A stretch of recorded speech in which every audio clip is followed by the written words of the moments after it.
Right, episode mo bibia kwa ba fambra 2K ni some blow so e wo YouTube so ase episode aba as usual ensem ahodo a ekoso e wo Ghana ha se no ana ede beso me ahefo ne etiefo nyina na episode me ka say no ensem bi aba betodwa ne yebewie ni akwa akọ he video bi abusua video no hwe a ebeje wonsa ane ni nyina ne say Alan Kyeremateng abusua watimi ne eye John Dramani Mahama Ghana ye mampanyi ne ye ne foforo no akwa akohia na abusua wabro mo hia no odi ensem bi tudwa me de me anka samite na me ho adwire me san so na comments ahodo a eba e was every we ase ne abusua ano odene ni nyina ne say Alan Kyeremateng ekohia eye John Dramani Mahama no o say edi nkan no o manamu enye amone nko a owie yen so no odi ensem bi atu nanim atudwa say opeso o ka no ho se de be ya obeboa no se de be ya Ghana ye papaye ana se Ghana yi na ye pen ebetimi abaso ebiza we ene ensema hodo bi na Alan Kyeremateng ede tudwa na mempese me kasa betente beko ni akwa akoti ono ankase na numu nsem ede abaye ba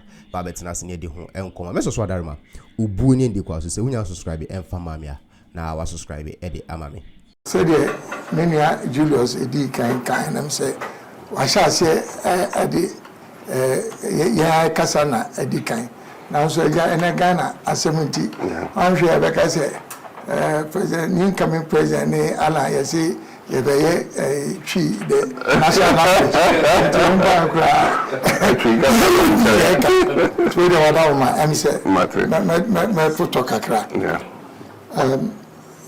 good morning, Your Excellency, and then good morning to you gentlemen, and then my own is my niece Joyce. Your Excellency, I'm here this afternoon together with my team, first to congratulate you and to commend you for your emphatic victory in the just ended general elections. It is clear from the results that you put in a lot of effort and you've been handsomely rewarded in that regard. I'm sure many Ghanaians are not aware that although we belong to different political persuasions, that we've had very good fraternal relations for many years, based on mutual respect and shared common values, and indeed also our commitment to serve our nation in humility. I am aware that you've already had the opportunity and privilege of occupying the high office of president of our country. And so you are already keenly aware of the demands of this job. However, as a brother, maybe I should use this opportunity to offer a little bit of advice. The movement for change and the Alliance for Revolutionary Change, we campaigned on two fundamental themes. One is the establishment of a government of national unity, and the other one is the prosecution of a national development agenda based on the Great Transformational Plan. Now, in respect of the first, Your Excellency, I'm sure you're all aware that our country has been seriously divided for many years because of partisanship. And unfortunately, this is robbing all of us of the benefits of our democratic credentials, which we've nurtured over so many years. And I think this ought to change. Secondly, this whole winner-takes-all syndrome, which has been associated with partisanship, I think is also not helping our country, because we don't have the benefit of harvesting and mobilizing the collective talent of all Ghanaians. And we should not be divided in that regard by our different political ideologies. I think that also needs to change. Thirdly, also, the lack of continuity of government projects, which again is the result of this partisanship, has also cost our nation quite a bit of money. And I think that also has to change. So I would really like very respectfully you to consider this whole development paradigm of how you build a government of national unity, which obviously then means that you bring together people from different political persuasions, big and small, people from other stakeholder groupings, because I think they also represent, indeed, in fact, they represent the majority of the people. So they must have a voice also in government. So that's in respect of the first pillar. The second one is the Great Transformational Plan. Your Excellency, I know that during your first term in office, you had to go to the IMF for support. Now, there's a marginal increase or a stability that comes along with being on an IMF program. So ultimately, you find that the numbers will start looking good. It's obvious that's part of the whole objective of a stabilization program. But then, at the end of the program, unless there's a program of transformation, then you are likely to slide back into instability, which is what takes you to the IMF in the first place. And so, with the Great Transformational Plan, I very respectfully like to recommend a number of priorities for your consideration, which is stabilizing the macroeconomy. I know that because of our manifesto promises, there's a lot of pressure. Everything is important, but I feel that it's the macroeconomy and the economy as a whole that basically must occupy your highest consideration. Aligned with this, also, I would say a prioritization of the productive sectors of our economy: industry, agriculture, and then tourism. Because that speaks to the next most critical agenda for our nation, which is creating employment, particularly for the youth. Now, beyond this, also, I think, is the issue of corruption, which you've spoken about, and which robs us as a country of so much resources that we can channel into development. The next is constitutional reform. Constitutional reform that would enhance the quality of governance in our country. And I'm sure you're already aware of many of those areas that require reform. And last but not the least is the issue of galamsey, which obviously is an existential threat. It's not just a question of those living in galamsey communities. This is something that is going to affect all of us as Ghanaians. So, very respectfully, I think that these two development paradigms, I would recommend that you look at them quite seriously. And within the context of a government of national unity, we are prepared to provide all the support that is required for you to be able to implement both the agenda for transformation and also the government of national unity.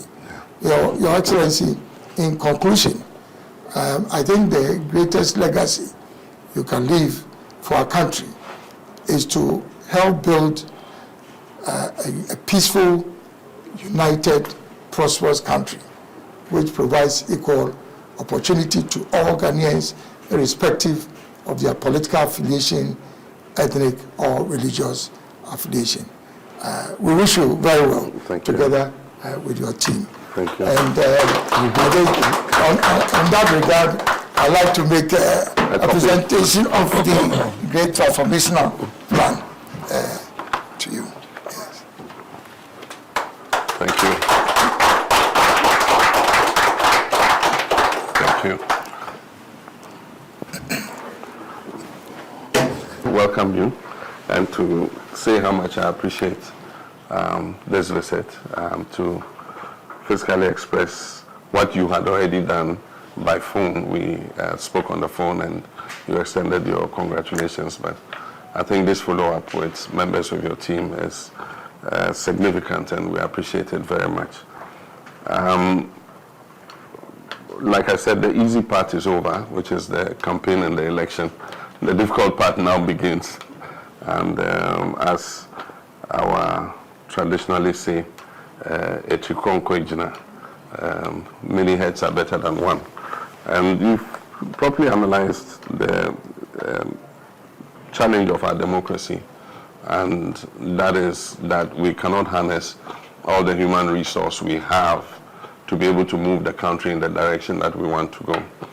At any one time, the party that wins and its supporters and functionaries are rowing in one direction, and another part of the country is wishing that that party fails so that they can have the opportunity at the next election to be able to come into government, and to create a situation where all of us, or the majority of us, are rowing in the same direction. Then it means that the canoe in which we are will just continue to be in the same place, or even if it moves forward, it will not move at an optimal speed that guarantees prosperity and dignity for all our people.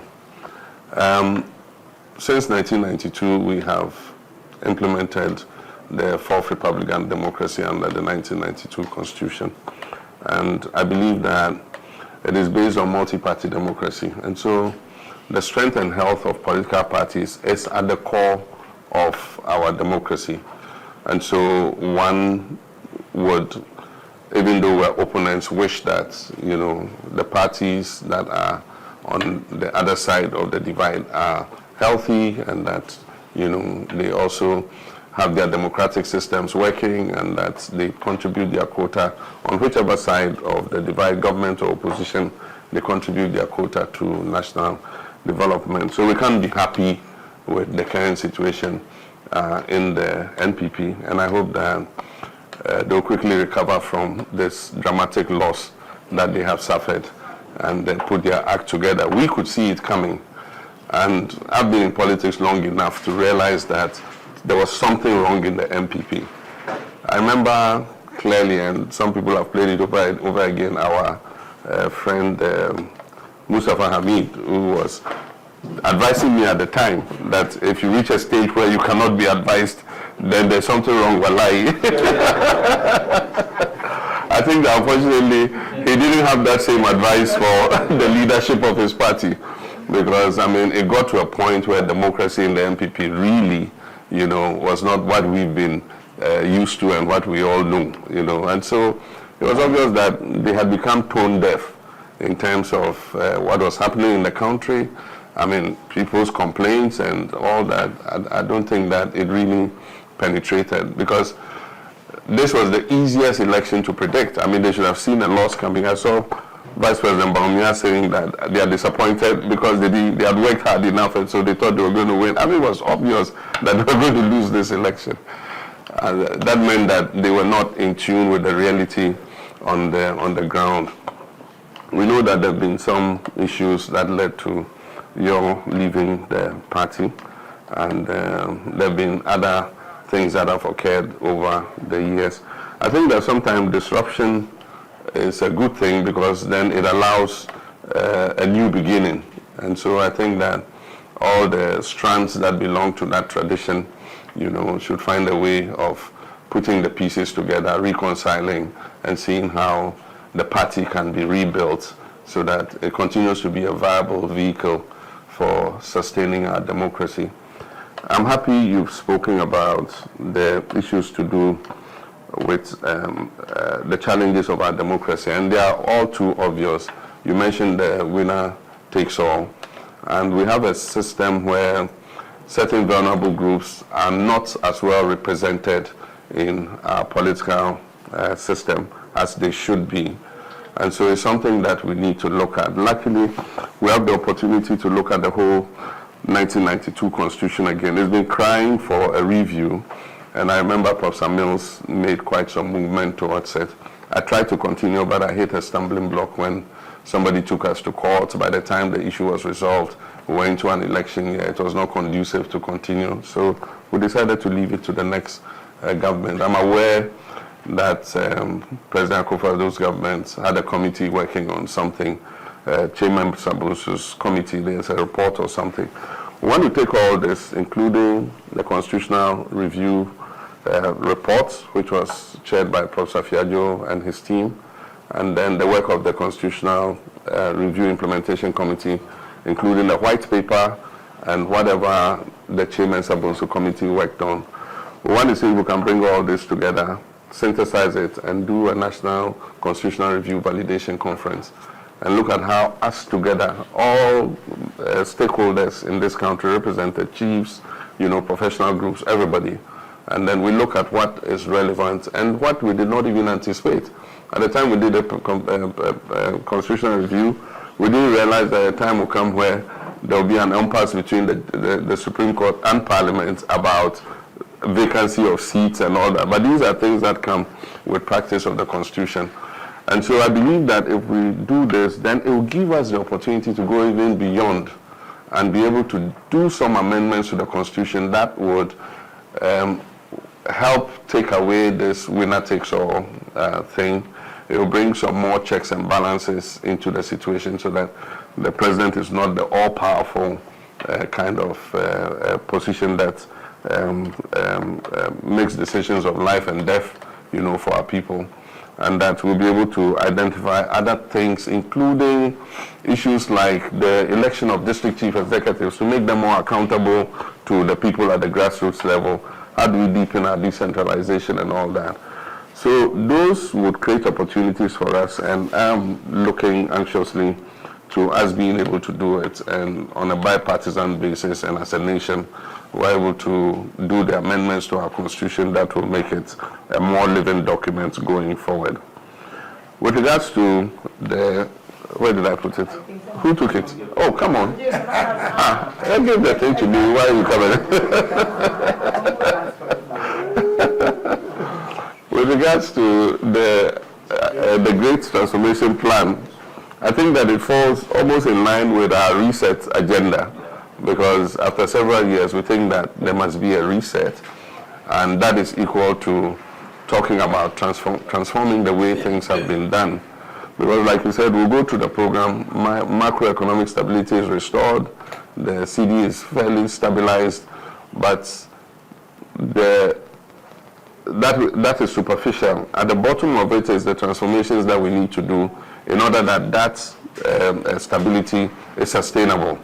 And that is what we've not been able to achieve. The last time I was looking at a map showing the imports that we make into this country. I'm sure it was on social media, everybody saw it. And hundreds of millions of dollars every year just go to create employment for other people in the area of tomatoes, tin tomatoes. I don't know how true it is, but I can't believe that we're eating $1 billion of imported tin tomatoes. It's not possible. We need to interrogate those figures, but whatever it is, I know that a huge amount is going into importation of tomatoes, something that we have a comparative advantage to produce, into rice, into vegetable cooking oil, into many things that, if we put our mind to it, we can produce. And that's why, for me, agriculture and agribusiness, agro-processing is going to be one of the #1 focuses. We pay lip service to giving support to farmers. We bring subsidized fertilizer, half of which gets smuggled to our neighboring countries anyway, and the real farmers who need the fertilizer don't get it. And so how do we use a system that identifies them and makes sure that if government is targeting them with subsidies or with any assistance, it goes to those who are actually the farmers and not to political party apparatchiki. So those are some of the things we need to look at, and that's why we're thinking of farmer service centers that have a catchment area that registers all the farmers, measures their farms, know what they're growing, and at the beginning of every farming season, if government has any support for them, we have mechanization services, tractors, fertilizer, all the agrochemicals that they need. And they just go to their farmer service center, they are registered there, we know their farmers, we know the acreages that they produce, and then they're able to get the support that they need. But over the years, we've left the value chain. Once the farmer produces, he is on his own. I know because I'm a farmer myself. Last year, my soya bean, people just came and told me how much they will buy it for, and it was not worth my while, because then, even though I broke even, it didn't give an incentive for me to be able to continue farming. And so I can imagine that for me, who is probably a medium-sized commercial farmer, one of the small-scale farmers. And so how we tie down the agribusiness and agro-processing and so that we're adding value to the crops that the farmers are producing is something that we need to look at. And that falls in line with industrialization. As you have said, you have been in that ministry before, trade and industry. So you know that we need as much as possible to industrialize, to create opportunities for our young people. Happily, Asia, with the increased prosperity, is becoming a high cost point for production. And so there are a lot of investors who are looking for new places where labor is relatively cheaper and they can make a better profit producing there. And so I've seen a lot of people, investors from Asia, who are looking for places to invest. Unfortunately, because of our economic crisis, and we've lost our prime position in terms of ease of doing business, you can see that a lot of them are choosing Cote d'Ivoire and Benin over us. And so as